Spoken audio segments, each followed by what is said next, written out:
Okay बोलिए। मैं Banjara hills police station आई, road number 3 पे मोहम्मद बिन इशाक के बारे में कंप्लेन करने के लिए। तो अक्टूबर से रिलेशनशिप में थे हम लोग। बेलुगा कॉफ़ी शॉप पे मिले थे जुबली हिल्स के, वहाँ से मुलाकात हुई इंस्टाग्राम के थ्रू। तो मैं मोहम्मद को बोली ऐसा मेरा बच्चा है, डिवोर्स हुआ हुआ है मेरा। तो उसके बाद मोहम्मद से बात होने के बाद मैं उनको बोली मैं फैमिली से मिलाती हूँ मैं आपको, अगर निके का सीरियस सोच रहे हैं आप तो मैं फैमिली से ही मिलाऊंगी आपको, उसके बाद ही डेट फिक्स करेंगे सब क्या है ये वो, ऐसी वैसी लड़की नहीं हूँ मैं। तो महीना होते गए, ऐसे दिसंबर तक जो है सो डिसाइड कर लिया हम लोग कि फरवरी के सेकेंड वीक में करना है शादी बोल के। जैसे ही फरवरी का मंथ आया होने के बाद जो है सो मेरे को ये भी नहीं मालूम था उनके 2 बीवियाँ ऑलरेडी है बोलकर। और 2 बीवियों का मालूम होने से पहले पेरेंट्स से भी मिलाए मेरे को, जो मेहदीपट्टनम पे रहते हैं लोग, इनके बदर बिन इशाक और जरीना आंटी है। तो वो लोग भी मेरे को उस दिन नहीं बोले कि इनके ऑलरेडी 2 बीवियां हैं बोल के, उल्टा तो उल्टा ये बोले कि जितना जल्दी हो सके फरवरी में आप लोग निकाह कर लो, अच्छी चीज़ नहीं है ऐसा रिलेशनशिप में रहना ये वो, आप लोग निकाह जितना जल्दी हो सके कर लो, हलाल का काम है, अल्लाह की तरफ से खैर होंगी ये वो बोलकर उन लोग ये बात करे। फिर उसके बाद बीवियों का मालूम मेरे को बाद में होते ही मोहम्मद जो है सो नहीं कर तू शादी बोल के फिर फर्नीचर दलाने लगा है, मेरे से 50,000 लिए, 50,000 लेके फर्नीचर दलाने लगा है। क्योंकि मैं उन्होंने डिमांड भी करे, उन्होंने तुम फर्नीचर का करो, तुम ये करो बोले, तो मैं खुशी से जो है सो, मेरे इंटीरियर्स की कंपनी है तो मैं खुशी से अपने उससे 50,000 दी उनको पहले फर्नीचर का करने के लिए। उन्होंने और उनके कज़न है एक रेहान बोल के, दोनों कारपेंटर को लाके सेट कराए पूरा फर्नीचर। फिर 2 दिन होते कि और 70,000 लेके गए उन्होंने मेरे से, 70,000 लेके डाइनिंग टेबल सोफ़ा है वो भी लेना है मेरे को, दूसरी चीज़ें टीवी यूनिट बोलकर लेके गए। तो कभी मैं रिसिप्ट नहीं पूछी, कुछ भी नहीं, एक भरोसा हो गया था फरवरी में निकाह है कैसा भी बोल के। फैमिली से मिलाई मैं, अपने माँ से भी मिलाई कॉफ़ी शॉप पे, जीजू से भी मिलाई, हमारे कज़न सुल्ला सब विटनेस है हर एक चीज़ के। फिर उसके बाद जैसे ही निके का नज़दीक डेट आते गए इन्हों मारना शुरू करे मेरे को, बेल्ट से हाथों से मार के जो सो मैं नहीं कर दूँ शादी, क्या कर लेते कर लो बोल के धमकियाँ देना शुरू करे।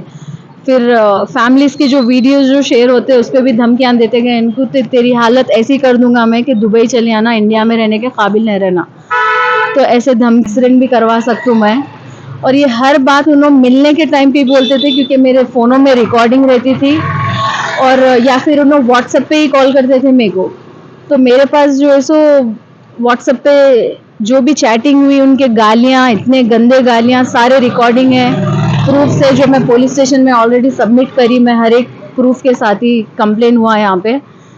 और हर बार मेरे से ये बोल के लड़ते थे उन्होंने कि मेरे को नॉर्मल कॉल नहीं करना, क्योंकि उनको ये डर रहता था कि कॉल में रिकॉर्डिंग रहती थी मेरी, और रिकॉर्डिंग इसलिए रहते थे क्योंकि मेरा ऑफिशियल है, मेरे दोनों नंबर्स भी वो, तो रिकॉर्डिंग क्लाइंटेल्स के कन्वर्सेशन के लिए वो मेरे को रखना पड़ता था, वो सब चीज़ों के लिए सेक्शन में थे बोलकर वो भी लगाए हम लोग सेक्शन, उनको फिर मारे बोल के लगाए, फिर पैसे दिए बोलकर भी लगाए उनको, और उनके पेरेंट्स जो छुपा के वाइफ्स का। और मोहम्मद बिन एफआईआर तो सिर्फ मोहम्मद पे ही लिए, दूसरे लोगों पे अभी नहीं लिए। मैं चाह रही थी कि उनके पेरेंट्स पे भी फ्रॉड केस का रहना, क्योंकि पेरेंट्स भी छुपाए उनके बोल के। दिसंबर की एंड में मालूम हुआ मेरे को, वो भी मोहम्मद ही मेरे को जो है सो एंड में लास्ट में आके बोले मेरे 2 वाइफ है, मैं शादी नहीं करतूँ बोल के, वो बेस पे बोले उन्होंने। एक्चुअली ये मोहम्मद काम क्या करता है? यूट्यूबर है मोहम्मद बिन इशाक, जो वीडियोस बनाते व्हाट द फन के, और दूसरे भी कोई और भी चैनल्स होंगे उनके, बट यूट्यूब पे उन्होंने चैनल्स बनाते हैं अपने अलावा। कुछ भी सोर्सेस नहीं है, पुलिस में भी उनको बात ना करे, 2 बीवियां रख ले के तुम कौन से बेस पे इनसे निकाह करने वाले थे,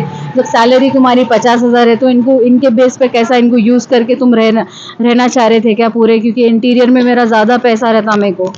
तो वो सब देख के समझ के खाली यूज़ करने की नीयत से इन्हों आए मेरे से, निकाह फरवरी में होते कि इनकी बीवी है मेहरिन जो सन सिटी में रहते हैं, उनके थ्रू जो है सो 5 फरवरी के दिन कॉल करा के धमकियाँ देने लगा है, मैं ऑफिस आ जाती हूँ, मोहम्मद को छोड़ दो बोल के।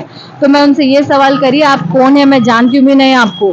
तो उन्होंने जब बोले मैं बीवी हूँ बोल के, मेरे को फरवरी में सन सिटी के बीवी का मालूम हुआ, जनवरी में जो है सो टोली चौकी में इनकी और एक बीवी रहती है उनसे मालूम हुआ, उनके पूरे गालियाँ हैं मेरे।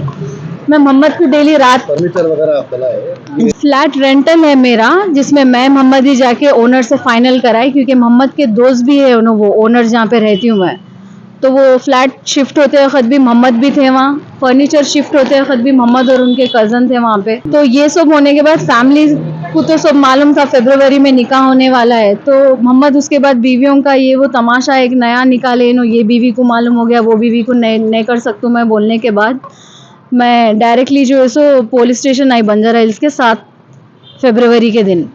तो वहाँ पे मोहम्मद आके लेटर लिखे कि मैं तकलीफ़ नहीं देना चाह रहा हूँ, मैं मारना नहीं चाह रहा हूँ, आज के बाद बोल के लेटर लिखे उन्होंने पेपर में, वो पेपर्स है मेरे पास, ना आज के बाद हाथ उठाऊंगा ना गालियाँ दूंगा, और पीर के दिन शादी कर दूँ बोले, जो परसों जो पीर गई हुई है, आज तो थर्सडे है आज फरवरी की।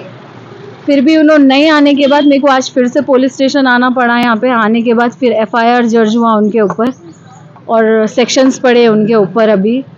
और मोहम्मद फिर भी पुलिस स्टेशन में आके फिर ये बोल रहे मेरे को कि निकाह नहीं कर तू, मैं तेरा हाल ऐसा कर दूंगा, मैं तू दुबई चले जाना, वापस इंडिया में रहे, जैसा काबिल नहीं रहना बोल के धमकियाँ दिए। और उसके बाद परसों एक कॉल आया मोहम्मद को, मैं कॉफ़ी शॉप पे बैठी हुई थी और सुबह के 11 बजे इसलिए निकल गई थी मैं क्योंकि मेरे को पुलिस वाले FIR की कॉपी लेने आओ बोले। तो उनको वो सारे दिन की खबर है, मैं सुबह कब निकली, कौन से कॉफ़ी शॉप में बैठी, कितनी देर तक, तो ये सब स्पाई रख रहे। मेरे को ये भी डर है कि नो बच्चे के भी स्कूल में जाके कभी भी बच्चे को ले सकते मेरे, या कुछ मारने की कोशिश करेंगे, या फ्लैट में मेरे किसी लोगों को